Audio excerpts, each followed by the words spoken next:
It's about 10:30 p.m. on Saturday night, uh, and I've been seeing some clips on TikTok this evening.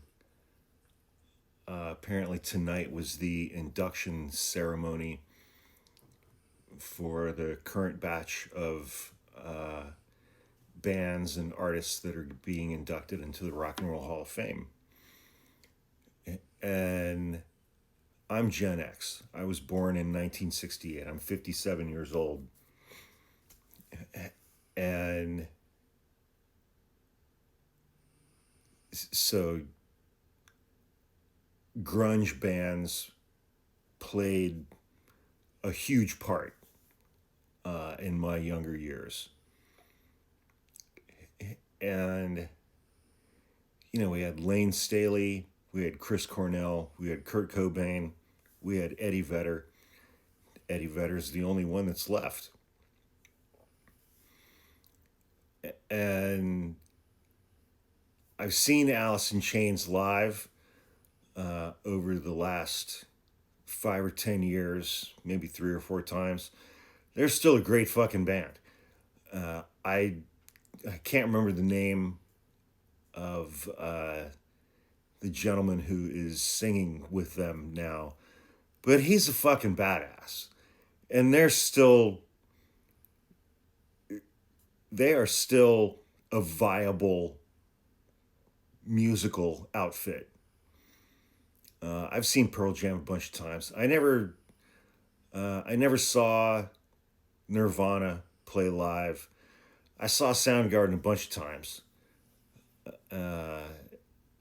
including very early on in a couple of smaller places. But it's like, of those four singers, Lane Staley, Chris Cornell, Kurt Cobain, Eddie Vedder, Lane Staley and Chris Cornell were the ones who, Lane Staley, Chris Cornell, Alice in Chains, and Soundgarden. Those were the two bands, those were the two singers that just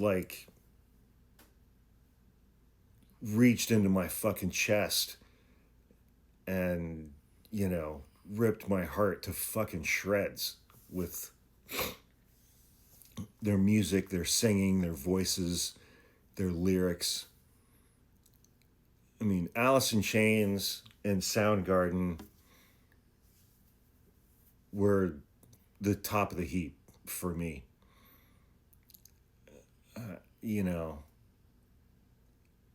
And, I remember back in the day, it's like reading all of the things that I read and learning the things that I learned about Lane Staley. When I found out that he died, he overdosed, and that he had been dead inside his apartment for 2 weeks before anybody realized it, before anybody found him. That wasn't...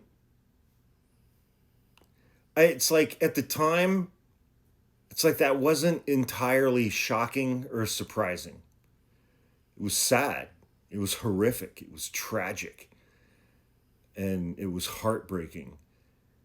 But it wasn't really shocking or surprising. But when Chris Cornell took his own life,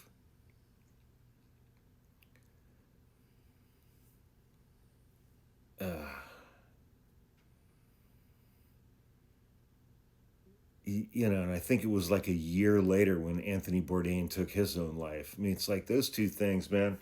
When Chris Cornell committed suicide,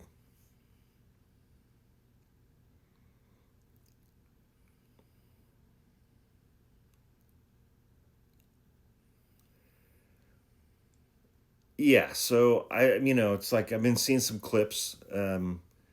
Soundgarden reunited tonight with apparently some a bunch of different singers and a few of their early members.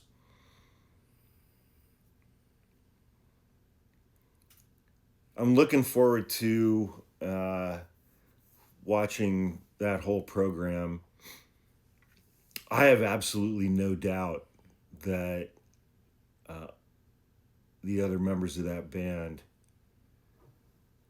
will do Chris Cornell and his memory justice in how that all came about tonight and how the performances came about tonight. I have no doubt that they will do that. But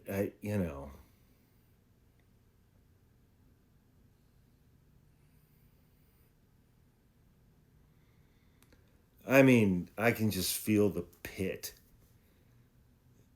in my chest right now still, thinking about Chris Cornell and his suicide. As I think a huge number of people my age can and probably still feel. That band and that voice.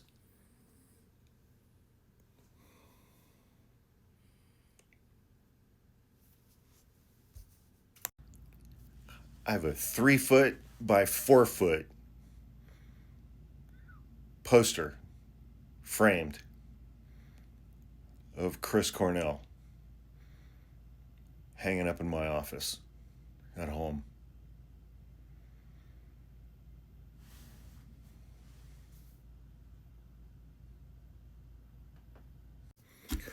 He was a once in a generation artist, performer, musician, lyricist. And then it's like, even after Soundgarden had split up and he went off and did the Audioslave thing, I saw all of those tours.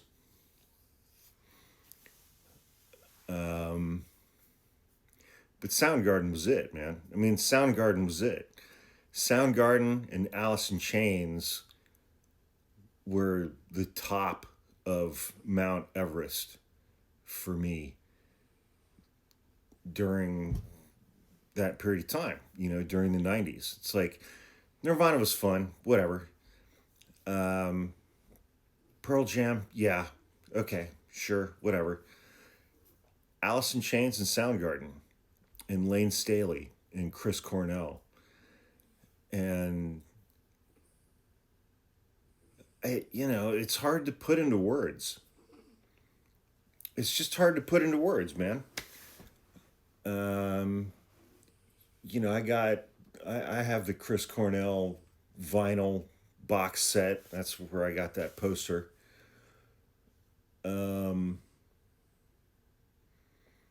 Just that voice, that fucking voice, that voice.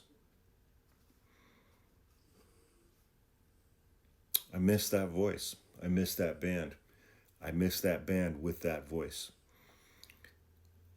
And when he ended his own life, man, it it felt to me. It felt to me. I think it was a Monday morning. I was working somewhere. I don't even remember where the fuck I was working, and I had my Walkman. I had the radio on. I had my headphones on when I learned about Stevie Ray Vaughan dying, or when I learned about Randy Rhoads dying. But those guys died by accident, and it's like to learn that Chris Cornell had died and then that he died by suicide. It was just like, what the fuck, man? It was awful. It's still awful. He had a daughter. And it's just awful. But, soundtrack of my 90s, man. Soundtrack of my 90s. Soundgarden and Alice in Chains, Chris Cornell and Lane Staley.